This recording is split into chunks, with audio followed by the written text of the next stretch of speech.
10 வயசு வரலும் ரொம்ப அடம் பண்ணுவேன், சொன்ன பேச்சு கேட்க மாட்டேன். அப்ப இப்படியே இருக்கும்போது என்னன்னா ஒரு நாள் ஒரு உண்மை சம்பவம் சொல்லி முடிச்சுக்கிறேன். எங்க அப்பா வந்து ஆட்டு வியாபாரத்துக்காக என்னை கூட்டிட்டு போறாரு ஆடு ஓட்டுறதுக்கு. கூட போறேன். அப்ப வந்து கல்லு கடை இருந்தது, கல்லு கடை. அப்ப எங்க அப்பா போய் என்னை ரோட்ல நிக்க வச்சுட்டு போய் கல்லு பிடிச்சிட்டு இருக்கிறாரு. சொம்ப கல்லு பிடிக்கிறாரு.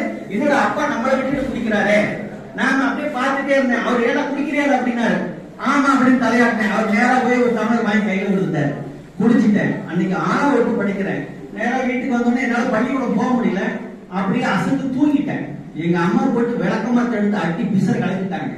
அப்ப வந்து சொன்னாங்க, ஒண்ணு ஒழுக்கமா வாழு, இல்லாட்டி செத்து போயிடு அப்படின்ட்டாங்க. ஒண்ணு இந்த போலிக்கு பாரமா வாழாத, ஒண்ணு ஒழுக்கமா வாழ், இல்லாட்டி செத்து போயிடு அப்படின்னு சொல்றாங்க. அடுத்த நாள் பள்ளிக்கு போறேன். ஆசிரியர் ஏண்டா நேற்று பள்ளிக்கு வரல அப்படின்னு கேட்டாரு. இந்த மாதிரி நடந்து சொன்னேன். அப்ப சொன்னாரு, நீ மனசுல உறுதி வச்சுக்க. திருக்குறள்ல ஒழுக்கம் விழுப்பம் தரலாம், ஒழுக்கம் உயிர் ஓம்பப்படும். இந்த குரலை எப்பெல்லாம் உனக்கு தவறு செய்யக்கூடிய சூழ்நிலை வருதோ அப்பெல்லாம் இந்த குரலை மனசுக்குள்ள நினைச்சுக்கிட்டே இருந்தா உன்னால என்ன செய்ய முடியாது, தவறு செய்ய முடியாது. எத்தனையோ சூழ்நிலைகள் என்னை பல சூழ்நிலைகள் வரும்போது கூட இந்த ஒழுக்கம், இந்த குரல் தான் என்னை இதுவரை ஒழுக்கமாக வாழ வைத்துக் கொண்டிருக்கிறது. ஆகவே இந்த மாணவ மாணவிகளுக்காக ஒரே ஒரு பாடலை பாடி நிறைவு செய்கிறேன். இளங்களில் பெண்களே, இன்பம் தேடும் இளைஞனே, எதிர்கால வாழ்க்கையில் ஒழுக்கமாக வாழுங்க. எதிர்கால வாழ்க்கையில் ஒழுக்கமாக வாழுங்க.